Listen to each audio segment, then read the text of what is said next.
Yo, how's it going, Laker family? Welcome to the show. I've got Phil with me today. We're going to touch on the Lakers Knicks game last night. We're mostly going to take a big picture look at how this season's been going. 2021 2022 Lakers, Russell Westbrook, Frank Vogel, injuries, roster construction, role player surprises. We're about a quarter way through the season now, and we've seen our fair share of patterns relating to the guys on the floor, the coaching staff, and the people making decisions in the front office, I'd say. A quarter way through, we're 9-10. We're at ninth in the West behind the Nuggets. I'd say the majority of fans didn't expect a fast start, but it's always different seeing, the type of play we've been seeing. It's always different seeing it play out in front of your eyes. But Phil, thanks for coming on today, man. Glad we're able to talk Lakeshow today. How's it going? Not bad, man. Thanks for having me. As always, great to be on. Yeah. Let's start off Lakers Knicks. What did you think of the game last night? Lakers lose 100-106 in New York. LeBron didn't play. We experienced some serious highs and some serious lows. You got any takeaways from that one? I've seen this movie before. Usually the plot's somewhat different, but it's the same thing that they've been without LeBron James so far this season, which has been disjointed, inconsistent. At times their talent tends to carry them, but the fit has been confused and awkward so far this year on both ends. Mm-hmm. Yeah, the biggest thing I want to take away from that, maybe this is just me being positive, was Russell Westbrook's third quarter. He has like 18 in the third, and he just starts making some shots that he doesn't normally make. I have the stats right here. I'll share my screen real quick. Westbrook finished with a team high. He was 31 points, 13 rebounds, 10 assists. I'm not one to get excited over triple doubles, really. The biggest thing for me was his free throw shooting was looking good. And usually when a guy is hitting their free throws, that usually translates to their on-court shot, I'd say. So Westbrook was 8 of 9 from there, 10 of 18 on the floor. And in this third quarter, he was just hitting threes. He was hitting mid-range jumpers. Wasn't really turning it over that much. Let's see. He finished with 6 turnovers. But that was the biggest takeaway from that game. I'd say, Russ has this big third quarter, and in the fourth, they just lose their legs. They rally from being down like 25 in the first. No, it looks like 16, but it turned into a much bigger lead. That was my biggest takeaway, man. Just that Russ third quarter. I thought he's settling down a little bit. Maybe he's getting a little more familiar with the offense and, how to make the team succeed. Yeah, Russ was very good last night. And look, this team has a lot of problems. I don't think Russell Westbrook is one of them. You don't think he's any of it? The version of Russ that we have gotten this year has been, with the exception of the turnover problem, which in recent times has gotten better over the second 10 games as opposed to the first 10 games where it was really bad. But that aside, the version of Russ that we've gotten has been, for the most part, good Russ on offense. He's been active on the boards. He's been running in transition. He's done the things that Russ always does. Sometimes he misses shots that you think he should make. Sometimes he takes shots that you think he shouldn't. I was on Twitter yesterday talking about this, that there's just no good scenario in which Russell Westbrook pull-up three-point shot is a good idea. It just does not exist. The only time he should ever be shooting those, if he's shooting those, is on a catch and shoot opportunity when he's wide open. And at the end of the clock, like that's the only time I really feel good about him taking a pull-up three like that. But, as a lot of times he'll tend to, if he makes a shot on one end, he'll try and heat himself up and he'll just, take an early shot clock three. I saw that tweet. I forgot to send my tweet, but I was going to give you a little response like the narrator. It wasn't the last early shot clock three he was going to take. It will not be the last, Phil. He's going to take a couple more during the process. And that's, I believe it was on a show with you shortly after the trade happened. Like that is Russell Westbrook. Like, he's still going to do those things. He's always going to do those things. He's going to do them in the regular season. He's going to do them in the playoffs. That's just a part of who he is. But the issue is you get a lot of other things from him that are really good and helpful, and you have to maximize that and minimize the rest of it. But I do not think that right now he has been the problem on this team as much as a couple of other factors. I could see him being a bigger problem in the playoffs and down the line, but I agree. There's a lot of other things we have to weigh, like lineups, injuries for, a big chunk of that. But in terms of this Lakers Knicks game, this was without LeBron. He got suspended for his scuffle with Isaiah Stewart. It's always hard to judge the team when LeBron's not there because the whole dynamic changes. Russ becomes less of a factor. He's not always the one handling the ball. Although we have seen THT handle the ball, which I have liked, at the end of a couple games, even when Russ is on the floor. You probably noticed that too, didn't you? Yeah, and when you sent me earlier that we were going to be talking a little bit today about the Lakers play in crunch time, one of the things that I was thinking about was the fact that Russell, during the game, it's fine to have the ball in his hands, but in crunch time, when you're grinding out these slow half-court possessions, that's not where you want him. Mm-hmm.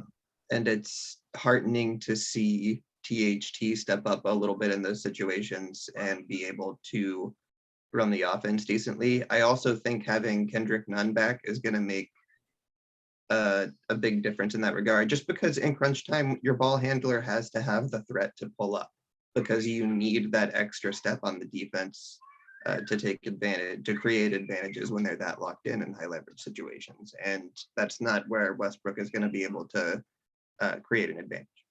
Yeah, they really trusted THT early, would you say? I mean, in the first game THT was back against San Antonio, they're already, letting THT get the ball with the last minute and a half, 2 minutes in the game.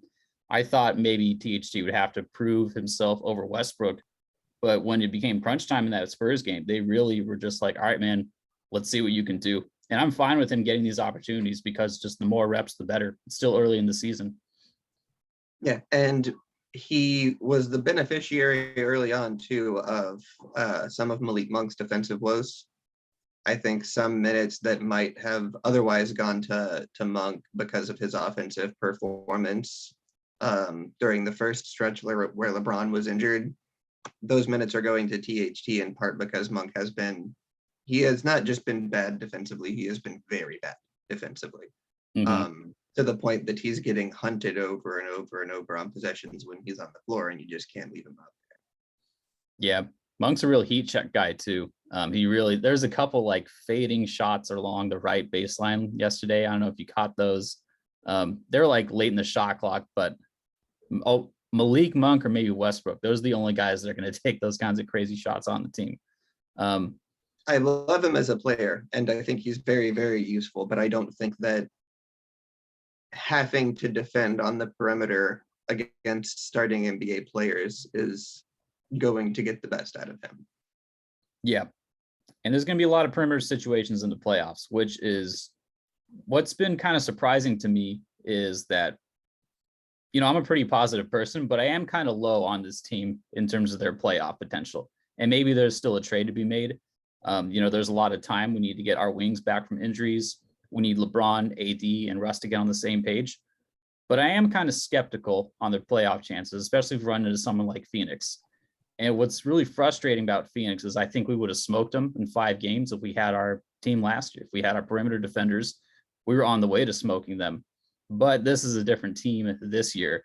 I think we are a worse matchup because our weaknesses feed into their strengths. Our bad perimeter defense, they're really good perimeter play, and they're driving and they're pulling up between Payne, between Paul, between Booker. Like, I feel like that's going to murder us. Just on the topic of surprises, what do you think have been some surprises this year? He's cooled off a little bit recently, but Carmelo Anthony's Staples Center play has been That's been joy shocking to watch. Yeah. If this season were to just go completely down the toilet and the Lakers suck from here on in and everything else crashes and burns, it would still be fun to have watched Melo do what he's done for the beginning of this season. At least we had 10 games of Staples Melo, right? Yeah.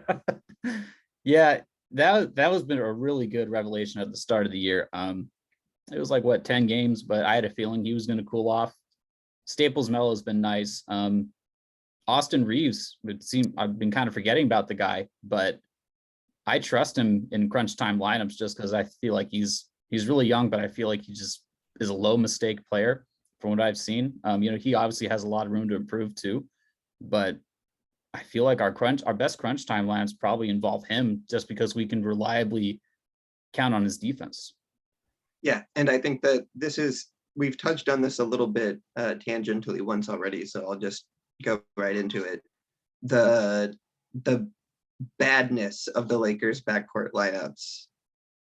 There's no other way to say it. In the last few games, it's hard to evaluate where this team is going to end up being because so many guys are playing out of their role, specifically because Nunn, Reeves, and Ariza are the three people who aren't playing right now. Now, there are legitimate criticisms to be made of a team who needs two or three of those guys specifically to be on the team, or they look like this, because being one game under 500 right now feels like a blessing based on the product we've seen on the court. At times, it has been distressingly bad. And so being that dependent on those three players is not necessarily a good thing, but I still think that the ceiling of this team with those three players is very high, specifically because those two guys, Reeves and Nunn, those are the two guards on this team that can both defend and shoot. Mm-hmm. No one else is even THT, who has a decent percentage, isn't a shooting threat yet. People still don't defend him on the 3-point line. So having those two guys available to play next to Russ and create that little bit of extra space at the guard position to cover up a couple of those defensive possessions where you need a grind out defensive guy on the ball, that will really help get good Russ more time on the court and alleviate some of these problems.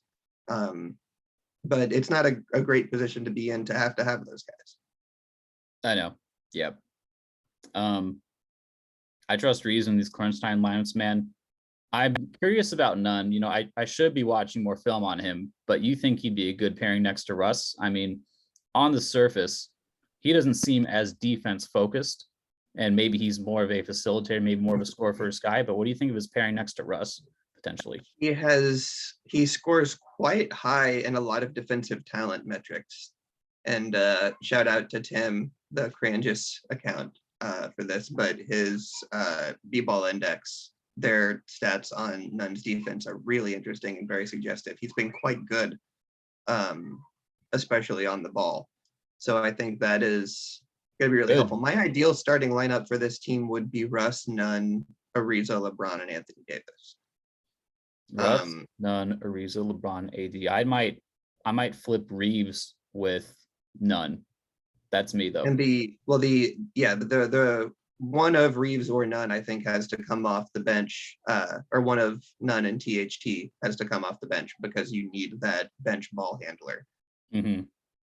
You don't want to have 4 ball handlers, in your starting lineup and then have a bunch of catch and shoot guys off the bench. That's not gonna to give you a decent lineup. But I think having a guy like put it past Frank though. I would not put it past. I would not put it past. How many 4-guard lineups have we seen, dude? And I know it's injuries, but man, how many like Russ, Rondo, and then like Monk, and then just something like Ellington too. Maybe that's not an exact lineup, but we've seen a lot of 4-guard and 1 big this season. And that was a criticism of this lineup, of this roster coming into the season, was that they were a little bit thin at the wing position. And, we've been dealing with injuries to both LeBron and Ariza, and then it was like, oh shit, there are only wings. We're out. Like that's we only got really big or really small, so we're just gonna have to make that work. Yeah. So that's, if there's a trade to be made down the line, I think the trade is going to be probably THT for salary reasons and someone else like Nunn or Monk for a big defensive wing with some shooting capacity. I think if there's going to be a trade made to this roster, that's the one that it has to be, because that's both the highest value gap and the biggest hole at the same time. Like, it's the biggest thing of need, and it's the thing that they need really, really bad. Mm-hmm. Yeah, the hot trade that's been going around is Jeremy Grant for THC plus filler. And I think I would do that based off what we saw in the bubble. And I mean, Jeremy Grant's shown he can score maybe on a bad team like Detroit, but I still think THT is maybe 2 or 3 years away from being reliable. Jeremy Grant's a little further along. I think I'd pull the trigger on that. What do you think? It really, to me, depends on whether you think that Jeremy Grant is the difference between an NBA Finals ceiling and not an NBA Finals ceiling. And there are a lot of people who perhaps justly have been lower than I have been on the ceiling of this team as constructed. And so I think if that's the perspective you have, this trade seems like a very, very good idea. And even I wouldn't dismiss it out of hand. But I'm not certain that he increases the ceiling of the team quite as much as the play of the team is making people want to think he might. Yeah, we're just hungry for wings right now, and that might be contributing to some of the Jeremy Grant trade buzz. But if we did get Jeremy Grant, we'd still have to make Westbrook, make LeBron, and make AD work at the same time, in crunch time minutes too. We kind of touched on it a little bit, but what are your thoughts on Lakers crunch time in terms of like lineups or just what kind of play you've seen? Bad. Yes. I honestly don't know how much more specific you can get, because the list of shortcomings has been really comprehensive in those moments. As poorly as they've played at times, they could be still 2 or 3 games over 500 if they hadn't just given games away in the last few minutes. And it strikes me, if there is a case for getting rid of Frank Vogel, this is the centerpiece of the case. It's not the record. It's not even the rotations, because he did that nonsense the championship year too, when we all complained about it, and then the playoffs happened. It's fine. But if there's a case against Frank Vogel, it is, you have to have a team trying when games are on the line. You can't just give them away. And if it's been a few years and you're not the guy to motivate them anymore, then maybe you're not, and maybe that's nobody's fault. But if you're not, you're not. Mm-hmm. For me with Frank, it's a bit of rotations. It's a bit of, this roster isn't tailored to his strength, which is defense. When I saw the roster being put together, I thought what was going through management's head was, okay, here's all these great offensive pieces in theory. If Frank can get him up to a certain threshold of defense, then I think we'll have a pretty balanced attack here. Maybe we'll leave the offense a little more in the hands of the players like it was in our championship year. At least that's how it seems.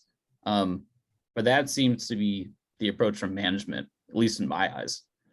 Well, and Frank is such a trust-based coach, right? Like, even if the thing that you are good at is something that can really help the team, if he hasn't seen you do it reliably, and if you don't do it reliably in whatever intervals you get from him, you have to claw your way back into the rotation.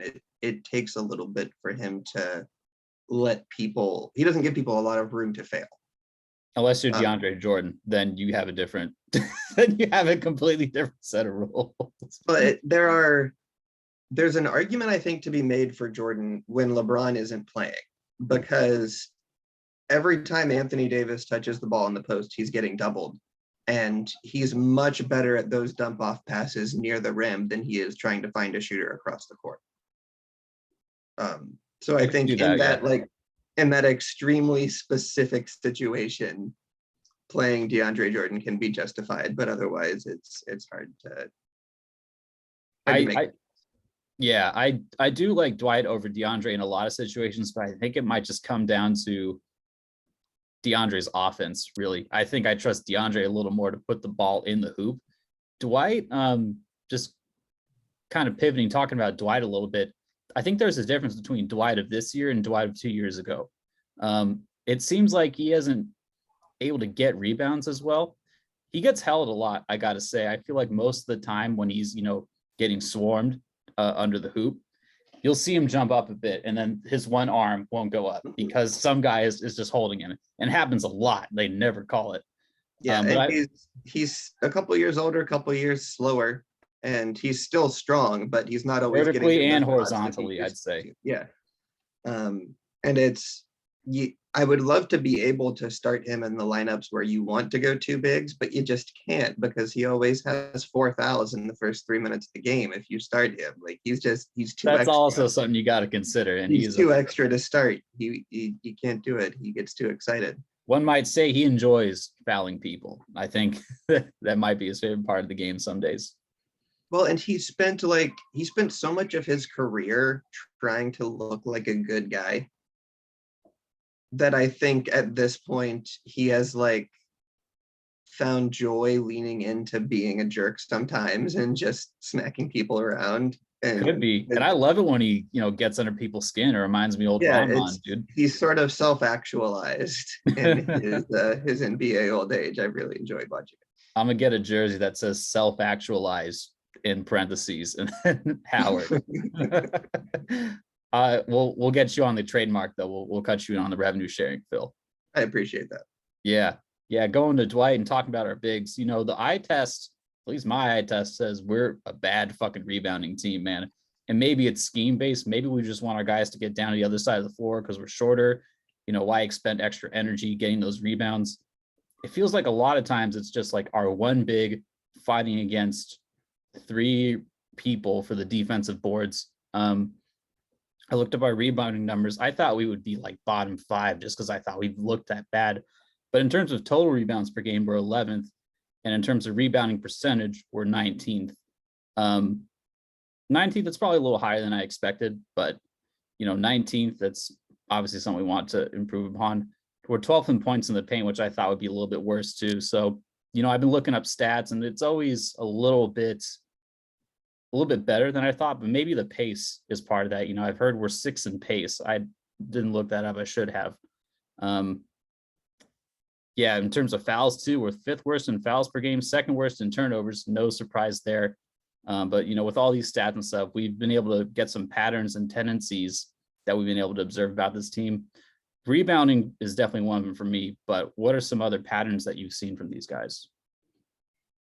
I noticed that they have, I think they'll be a better rebounding team when LeBron gets back regularly and when they have none around regularly, in part because they need handlers who are threats to shoot and can create in half-court sets to open up the half-court offense a little bit. They need a little bit more spacing to run the half-court properly. And so they've been trying to lean in really hard into the transition because their half-court is so bad. And the potential with the transition with Westbrook, with Davis, with some of these young guys, with Monk who can jump. I think Vogel's leaning a bit too hard perhaps into the transition game and sending people out, and teams are noticing that and attacking the offensive glass and getting extra possessions. Mm-hmm. So I think part of that is just perhaps not having the imperative of go, go, go, run every time you get the ball. Every time the guy shoots, you're trying to get an easy bucket. If they don't have to do that, some of the defensive rebounding issues might not be as much of a problem. At least I'm hoping so, because on paper, this should be a good rebounding team. Like you said, they've got good rebounding guards. Russ is a great rebounding guard. I know people complain that he stat padded rebounds, but that I always thought was BS. I always think stat padding in general, I think there's, a few cases, but people always just assume they can read a player's mind with shit. And it's very prevalent on Twitter. And I feel any sports discourse, really, it comes to coaches too. I feel like people always just assume they can read the person's mind. So yeah, in general, I think stat padding is kind of bullshit as well. And it's just all of my roads with analysis for this team lead back to we don't know, because the roster is fragile enough that the few perturbations from these injuries have made the data almost useless in terms of what the capabilities of the team actually are. Which I suppose you can say we've learned how fragile the team is, which is very fragile in terms of its personnel. And maybe that in itself is an indication of changes that need to be made for depth on the road at the wing. But we still don't know what this roster can do at all, in my opinion. It's just almost useless. It comes down to it's just when the full team gets together, all the dynamics are going to change. It's like what we're looking at now is a different team from what they really could be with none, with all their guys back and with a little bit of time and reps under their belt. I just hope we get them, dude. I just hope we get the time and Well, reps. and And that's another thing is there's another problem with fragile rosters is there's no guarantee that you get that time. We kept talking about, when this team gets healthy right up until they were eliminated last year. That was the whole discussion last year. And every time you came on the pod, every other person I had on the pod, that was just it. Yeah. Just as soon as this team gets healthy, watch out, and they never did. That's why I'm a little weary too. Yeah. So there is reason to take this seriously and to be concerned, but there also, I think, are some suggestive reasons to think that if these injury problems start to get straightened out, then the roster can work. Because if you've got injury problems to LeBron plus one other major wing or two other major wings, this isn't going to be a championship team regardless of who else is on there. Sorry, that's the nature of having a team built around LeBron James. So there's a sense in which it's out of the team's hands. Yeah. Speaking on the topic of fragility, there's been a lot of talk, especially on Twitter, of a coaching change. I'd say Lakers Twitter basically fired Vogel already. I don't know what the Lakers in real life are thinking, but Lakers Twitter fired Frank Vogel around the All-Star break last season. That you said they should have fired him? No, Lakers Twitter fired him. Oh, Lakers Twitter fired him. I thought you said they should have. I was like, whoa, yeah. Phil, this is new from you. What's going on? And they've never hired him back. Nah, there's just been a ghost coaching them. Yeah, it's funny. Lakers Twitter makes very quick personnel decisions, But speaking on the topic of fragility, I feel like bringing in a new coach, and maybe if Frank got let go soon, Fizdale steps in. I don't know how I feel about Fizdale. I feel like that just makes us even more fragile. So I really empathize with people who are, harping on Vogel's lineups. And if he's been this bad of an offensive coach, even in our championship year, will he ever get these rotations right? Will he ever get this offensive system right? I feel with that, I just see the alternatives as not that good. And I kind of want to lean on continuity. Well, and there is a coaching conundrum that fandoms don't usually appreciate very much, which is that there is doing the thing that maximizes your chance of winning a specific game at all times doesn't necessarily maximize your chances of winning a championship. There are process investments that you have to make. There are data gathering investments that you have to make. There are instinct chances that you have to give people just in the course of managing personnel. And so I think that in the absence of a coherent roster because of the injuries thus far this year, there are probably second and third order coaching decisions that are influencing some of these outcomes that look head scratching to someone who's on the outside. So I'm inclined to give him a little bit more leeway there. I wouldn't fire him yet. I think if you're going to fire him, you need to fire him before the new year, though, because you don't want to take a team with a new coach into the playoffs and championship expectations, because the pressure is just going to melt everybody down. That's the thing. If you want to fire him, it's like you got to do it kind of soon, because whoever comes in next has to get everyone on the same page, and that's going to take even more time. And you better have an unambiguously good replacement ready, because he is, like, Frank Vogel is still an excellent tactical defensive coach.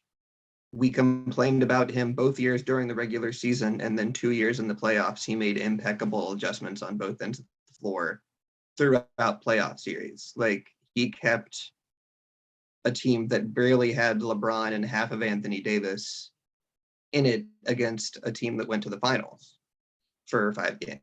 So like he still has a lot of credibility, in part because we know about his regular season shenanigans.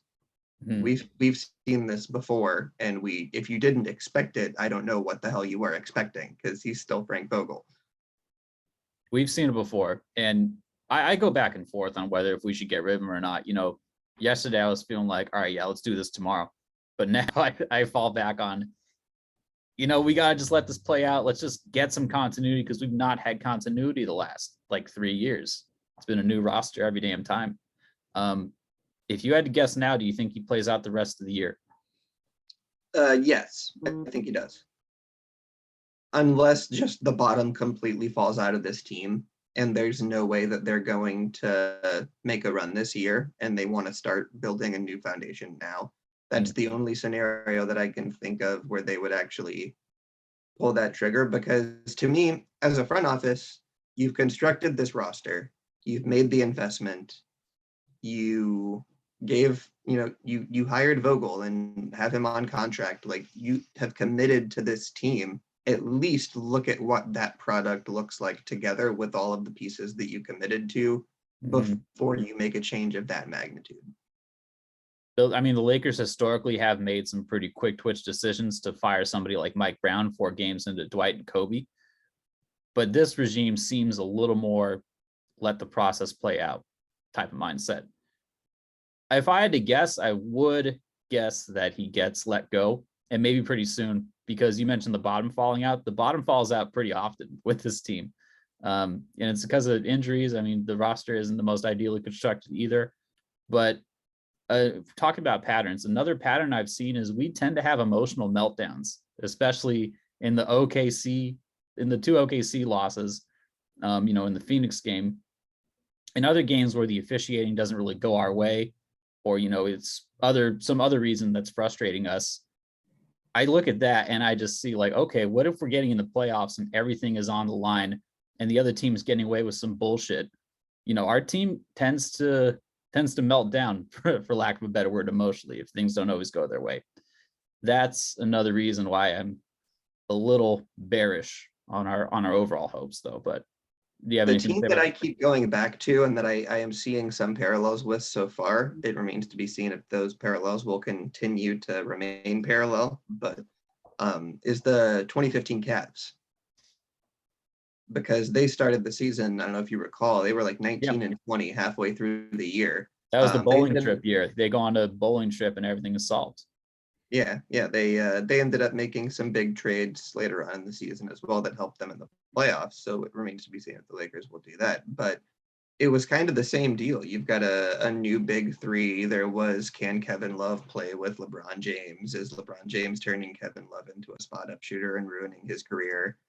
We all had those takes. The team wasn't doing very well. David Blatt was on the hot seat, and he wasn't very long for that coaching world regardless, but he didn't end up getting fired. They did end up getting it together and going to the finals. So this is not rock bottom. I don't think it's time to hit the panic button on this team yet, but I also tend to be more relaxed about these kinds of things than your average Twitter person. So I'd say so too, man. Thinking about a guy like Anthony Davis, what have you thought of his overall play so far? I love the way he's been this season so far. There have been some things there where there's room for improvement. Some people have criticized his rebounding, although his numbers have been pretty good in terms of his career. They're right in line with where he usually is.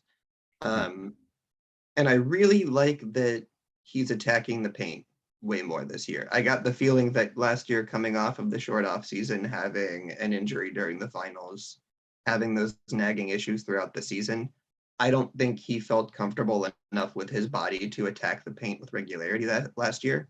And so we ended up seeing a lot of mid-range jumpers, a lot of pull-up threes, but also his body wasn't right. So his balance on the shot wasn't great. And those weren't falling for him either. He had just had a subpar offensive year. This year, his confidence is back. You can see him taking people to the rim. He's got his hook shots. He's going back up and getting his own putbacks. He actually threw himself a lob off of the backboard a few games ago. Like, he's really back to kicking ass under the basket in a way that he did his first year with the Lakers and throughout his career with New Orleans. And I've been happy to see that. Yeah, I agree with that too. Part of that's probably just because his mid-range jumper hasn't been as wet as it was a couple of years ago.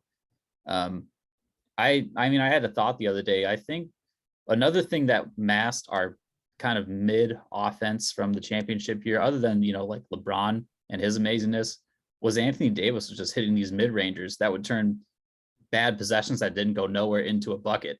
And Yeah, then, we're not going to see those shooting numbers from Anthony Davis probably ever again. I just want to let fans down easy in case they were hoping that like the bubble Davis shooting numbers were outrageous. Those were all-time numbers.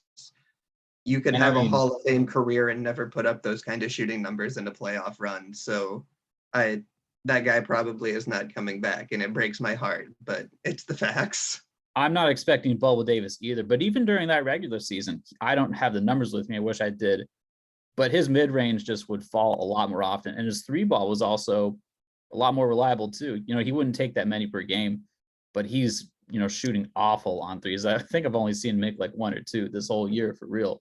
His threes have been very poor this year, but I think he has had some mid-range improvement, especially from last year where it was just non-existent. Every time he put one up last year, you almost sighed in disappointment. Like They were always short because the question was always just like, how healthy is he?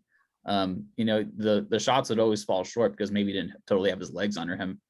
Well, I mean, other than the sicknesses that he's been having lately, the flus and stuff, his body seems pretty healthy. So I don't fall back on health as a thing for him. I think he's just missing these shots.